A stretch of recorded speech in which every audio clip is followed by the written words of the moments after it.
Salut l'équipe, j'espère que vous êtes en forme, j'espère qu'on me voit à peu près. Aujourd'hui il pleut, il fait gris et on est toujours à court un peu de lumière ici dans l'atelier, mais bon, ça va venir. Hein. Rome ne s'est pas fait un jour non plus.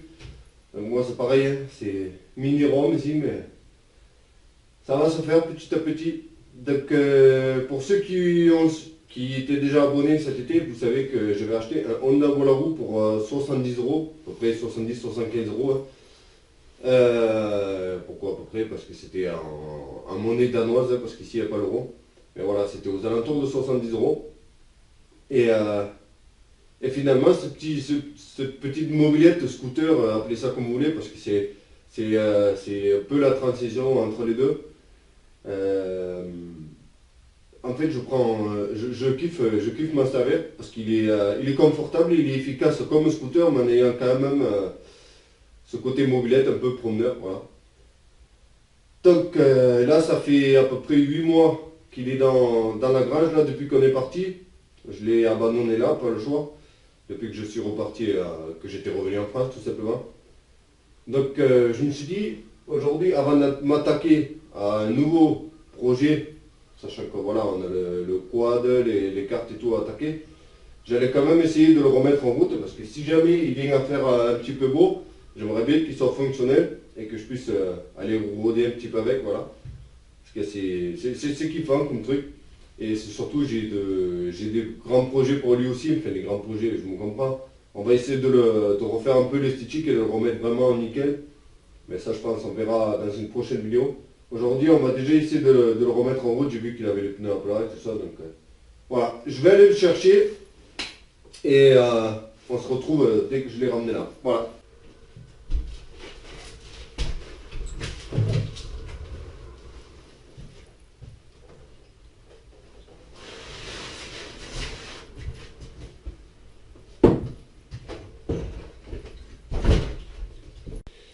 Alors voilà, pour ceux qui n'ont pas suivi, donc on avait récupéré son Honda Volaru, il était resté, je ne me rappelle plus exactement, mais je crois au moins 8 ans, dans une grange abandonnée. Et finalement, je crois qu'on avait juste fait un rapide nettoyage carbu, et de la bougie, j'avais remis de l'essence, il avait redémarré. Et ce qui est agréable avec, c'est qu'il y a tout qui fonctionne, clignotant, compteur, tout. Et sauf qu'ici au Danemark, on est bridé à 30 km/h. Ils avaient fait sauter la bride à l'échappement et à l'admission, mais ils prenaient que 35 quand même. Et c'est là où on avait dû investir dans un variateur qui coûtait le même prix que la mob. Hein. J'avais monté un vario, je crois. Je sais plus si c'était un mâle aussi ou je sais plus exactement. Mais en fait, le variateur d'origine, en fait ici, pour le brider, le côté mobile sur le variateur, en fait, normalement, il est censé être bombé comme ça. Et bien là, il est bombé dans l'autre sens. Ça fait que les rouleaux, en fait, les galets, même s'ils montent tout en haut dans le variateur, ça ne l'écarte pas suffisamment, en fait. Donc, on ne pouvait pas le débrider comme on fait normalement, juste en enlevant la rondelle pour que ça monte tout en haut, la courroie. Parce qu'en fait, là le variateur était fabriqué en sorte à ce qu'il ne puisse pas pousser la courroie jusqu'en haut. Voilà. Donc, on avait dû investir dans un variateur. Et du coup, il était passé de 35 à 60 km/h. Donc là, c'est devenu quand même plus agréable. Mais j'avais remarqué qu'à la fin, avant de partir, il avançait de moins en moins. Donc je pense que peut-être il est temps de nettoyer peut-être le carburateur, bien comme il faut.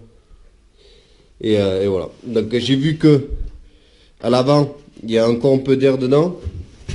Par contre, l'arrière, il est plus ou moins à plat. Donc je pense qu'on va d'office, on va commencer par essayer de regonfler les pneus. Mettre un peu de pression dedans. J'ai ramené mon compresseur, il est tout petit. Mais on va dire qu'il a toujours plus de souffle que moi. Hein. Si moi je devais souffler dans les valves, on n'irait pas loin. Alors que lui, il peut quand même faire un peu mieux que moi. Voilà. Donc, on va commencer par regonfler les pneus. Et après, on va tout simplement essayer de voir s'il démarre. Donc c'est parti, on va essayer de mettre un peu d'air dedans déjà pour commencer. Malheureusement il pleut là, sinon on aurait pu aller faire un petit tour avec. C'est pour ça qu'il faut que je retrouve mon casque et tout là. Mais bon, voilà, au moins là on sera prêt si jamais. Ah ouais, il n'y a même pas 500 grammes dedans. On va essayer de remettre de bas. Parce que les pneus ils sont vieux. Faut faire attention, les pneus voilà, il faudra les changer. Mais je pense peut-être on en parlera en fin de vidéo là. Bon. Est-ce qu'on n'essayerait pas directement comme ça? Si j'arrive à enlever la clé. On va essayer de regarder s'il y a de l'essence dedans. Si ça ne s'est pas évaporé avec le temps. Je sais pas. Non. Il y a encore l'essence dedans. Donc on va voir si simplement il démarre. Hein. Ça m'étonnerait quand même. Parce que ça fait, voilà, je vous dis, ça va presque faire un an. Donc le starter, déjà le câble il fonctionne. On a mis le contact. Faudra que je regarde le kick, parce que je vois qu'il ne revient pas.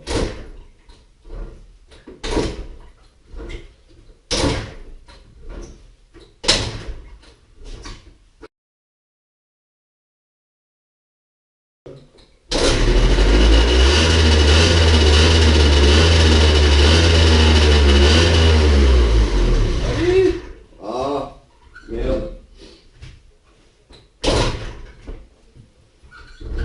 J'aurais peut-être dû ouvrir un peu, il fume. Hein. Peut-être un peu beaucoup d'huile aussi. Hein.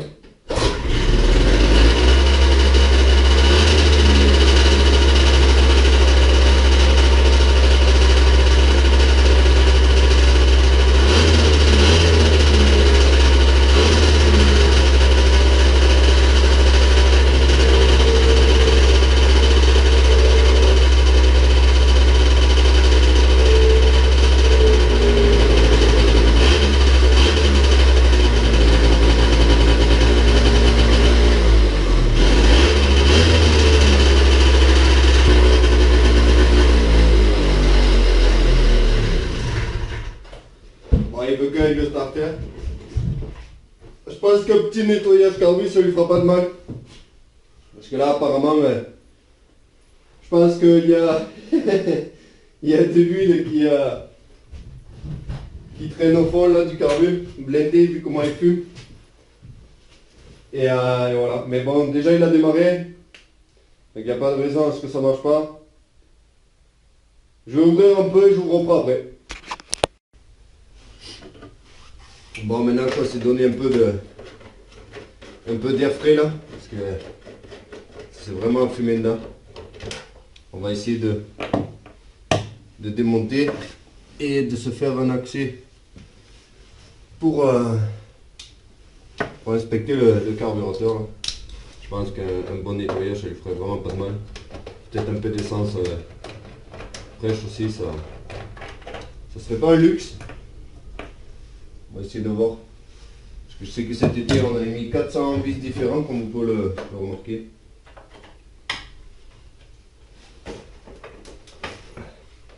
Parce qu'il manquait clairement la moitié des vis sur les carnages et comme j'avais pas grand chose, on avait fouillé dans les fonds de tiroir chez mon père pour trouver quelques vis. Alors est-ce qu'il y a une vis sous la selle? On dirait pas non. Donc voilà le carburateur, il est là. Donc pour résumer vite fait, c'est un cylindre et tout de mobilette, mais avec le carter de scooter, avec vario, embrayage et tout. Donc on est sur un mi-scooter, mi-mobilette. Donc voilà, je pense que on va tomber le carburateur et on va procéder à un petit nettoyage. Ça lui fera pas de mal. Donc c'est pas le deux roues le plus excitant, mais il est vraiment efficace pour rôder par là. Je me régale avec. Parce qu'il est pas prise de tête, il a un coffre et tout. Donc même pour aller à l'épicerie du coin là, c'est franchement terrible. Et comme il a un aspect relativement d'origine, je ne me fais pas trop emmerder par la police parce qu'ici ils sont vraiment sévères. Voilà, on a démonté le carbu, on va passer au nettoyage. Allez, c'est parti. On va le démonter. voir s'il n'y a pas de l'huile dedans, parce que généralement ce qui se passe avec les deux temps comme ça là, c'est que l'essence elle s'évapore et l'huile non. Et après ça fait une sorte de paraffine de pâte dedans. Voilà, moi je vous dis après, je suis pas expert en mécanique, mais c'est le problème qu'on rencontre généralement quand on laisse les tronçonneuses, tous ces trucs qui sont dedans, on les laisse genre tout un hiver là, qu'au printemps on veut les redémarrer, tous les gicleurs et tout ils sont bouchés par l'huile qui a fait une sorte de pâte dedans. Mais là ça n'a pas l'air d'être le cas, c'est relativement propre dedans, il est pas crade du tout, c'est peut-être juste l'essence tout simplement. Il y a du passage dans le gicleur, il n'y a pas de...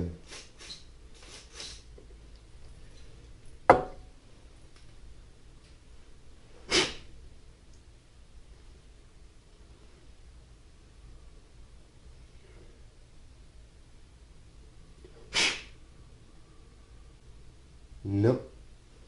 Bon, ben, je vais remonter hors caméra et voilà. Donc voilà.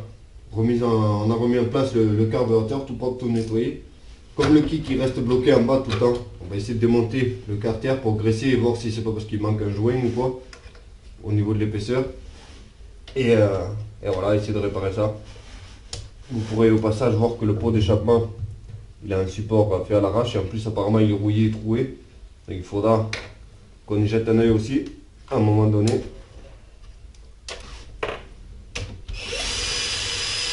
Ce qui est cause, c'est que le carter il est séparé en deux. Mais au lieu de laisser libre le carter avec le kick, en fait il faut démonter tout le carter là-bas pour pouvoir tomber le petit morceau avec le kick. Ils auraient dû faire l'inverse je pense. Ah, lui on l'a pas débloqué.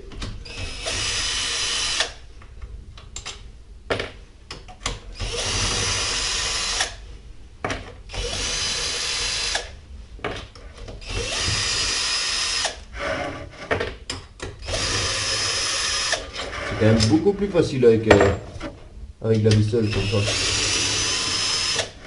Il faudra peut-être que j'achète celle fait exprès pour ça, mais là déjà c'est un bon début. Je ne veux pas tout acheter tout le temps. Ça coûte de l'argent tout ça.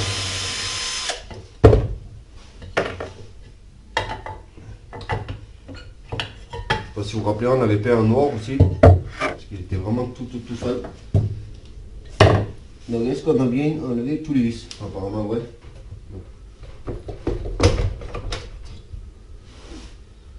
Alors pourquoi le système? Ah, il a juste besoin d'être graissé. C'est le carter en lui-même. Donc on va je pense on va le nettoyer. Comme vous pouvez voir, c'est lui qui bloque en fait. Et parce qu'il tourne à sec. Donc on va nettoyer tout ce bordel là et on va remettre de la graisse bien propre dedans et on va remonter. Et là on a le fameux vario tout neuf là. On peut voir que là la courroie monte tout en haut et ça nous permet de passer de 35 km/h à 60. Donc c'est un plaisir. Donc j'avais chopé ce joli petit bac pour nettoyer dedans. Je me suis rendu compte qu'il est pété, il est percé.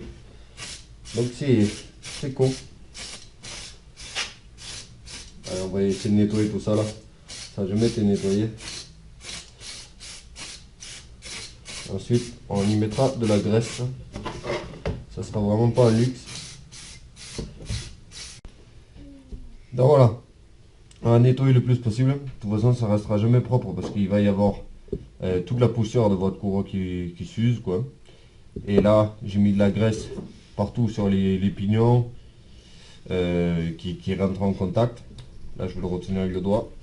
Et là, comme vous pouvez voir, si je relâche le kick, ça revient. Donc, c'est juste que ça tournait à sec. Donc, normalement, si tout se passe bien, là, le kick, il devrait refonctionner. On va le remonter, on verra ça ensemble si la théorie marche aussi en pratique. Donc, j'ai remonté le carter. Comme vous avez pu voir, il n'y avait rien de cassé. C'est juste que c'était vraiment à sec et sale. Donc je vais vous montrer. Vous voyez, alors que tout à l'heure il bloquait totalement.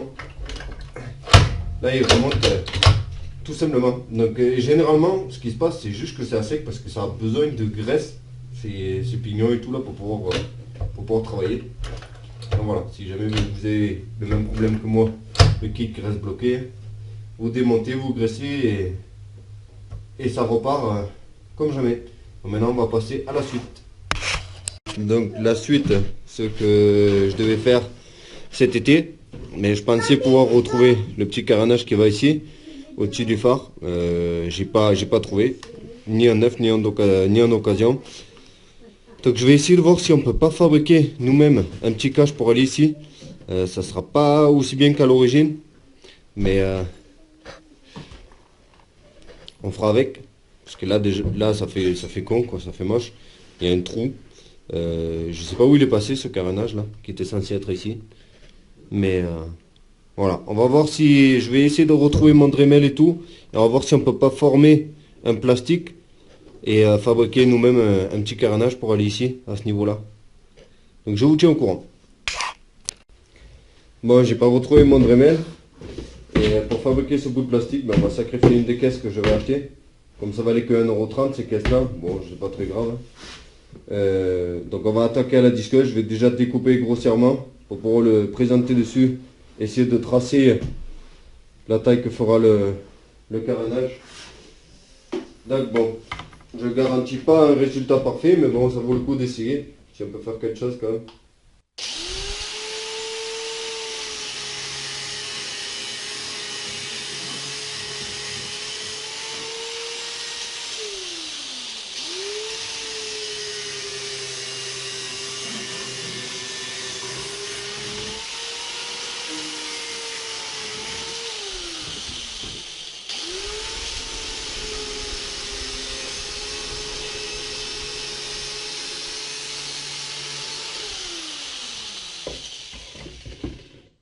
Voilà. Bon, l'équipe, j'ai dégrossi l'histoire. Voilà plus ou moins mon gabarit. Maintenant, il va falloir que je perce des trous parce que je pourrais mettre que 2 vis. Malheureusement, en bas, ça sera fixé avec des résilants. Pas très esthétique, mais bon, j'ai pas le cage d'origine. Donc là, grossièrement, on a le carénage en question. Donc je vais essayer de le fixer en haut et ensuite de le chauffer au décapeur pour le former. Je vous le montre après parce que là, entre temps, madame est venue avec la canette et elle m'a donné un peu de travail là-bas. Donc je vous montre dès que j'attaque. Bon, j'ai changé un peu l'angle pour qu'on y voit plus clair. Donc, je vais essayer de vous expliquer un petit peu parce que le problème c'est que quand je suis lancé, eh ben, je m'arrête plus. Donc j'ai découpé, je sais pas si vous voyez. Là, on va venir essayer de se reprendre sur ces vis là. Il faut que je perce les trous. Ensuite, on viendra l'aplatir comme ça. Il faudra fixer avec des réglants là sur les côtés. C'est dommage, mais c'est comme ça. Et après, on va essayer au décapeur thermique de le former pour que ça épouse le plus possible les formes à son origine. Voilà. Donc pour l'instant, je vais essayer de percer ces trous là pour pouvoir le mettre en place et essayer de lui faire prendre un petit peu la forme déjà pour commencer. On va laisser comme ça, hein, en mode casquette. Là, j'ai mis en place vite fait 2 vis, comme vous pouvez voir. C'est pas les bons vis. Il me faut des têtes plates là pour que ça puisse passer en dessous. Mais moi là, je vais pouvoir commencer à essayer de chauffer un petit peu pour faire prendre la forme. Pour pas que ça force de trop, parce que sinon ça risque de péter, je pense. Donc voilà, on va essayer de le chauffer un petit peu au décapeur thermique pour que ça prenne la forme du phare. Voilà. Je vais vous montrer une fois que j'ai fini, parce que là, ça risque d'être un peu long. Enfin, je vous montre une fois que j'ai fini de le former. Voilà. Voilà le travail, l'équipe. Donc, voilà, je vous l'accorde. Hein, on n'est pas sur un carénage d'origine ou un carénage BCD. Hein, mais au moins le trou, il est rempli. Ça évite qu'il pleut sur l'ampoule et tout, parce que tout fonctionne. Hein, phare plein, phare tout. Et c'est un truc que je me sers. Donc, si jamais il y en a un d'entre vous qui a des carénages de Peugeot Fox, parce que ce sont les mêmes, et qui veut me vendre cette partie-là, ben, qui me le disent. Je suis prêt à payer les frais de port et même payer le carénage si le tarif il est honnête. Voilà.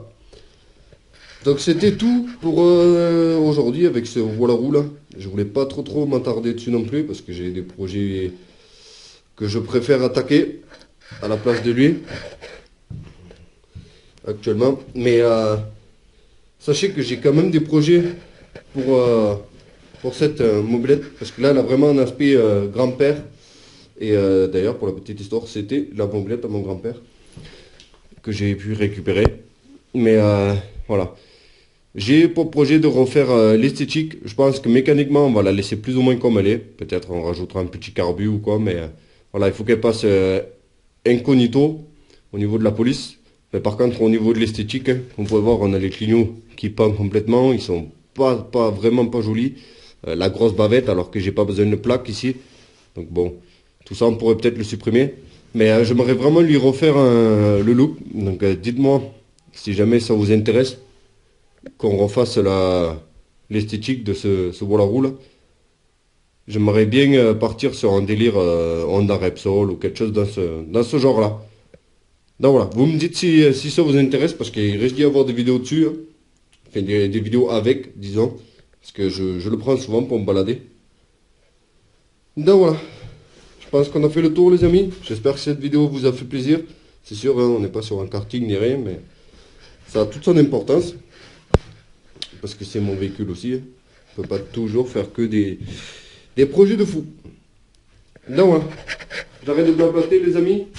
Et merci à tous d'avoir regardé la vidéo. Et on se retrouve très vite, je l'espère, pour attaquer le quad. Parce que j'ai vraiment hâte. Mais j'ai commandé les pièces et je les attends. Mais avant ça, on peut déjà le rentrer et commencer à regarder un petit peu. Donc j'espère que la prochaine vidéo, ce sera le quad. Je vous garantirai. Mais je vais essayer de faire en sorte à ce que on passe sur le projet quad. Je vous dis à la prochaine, les amis. Ciao!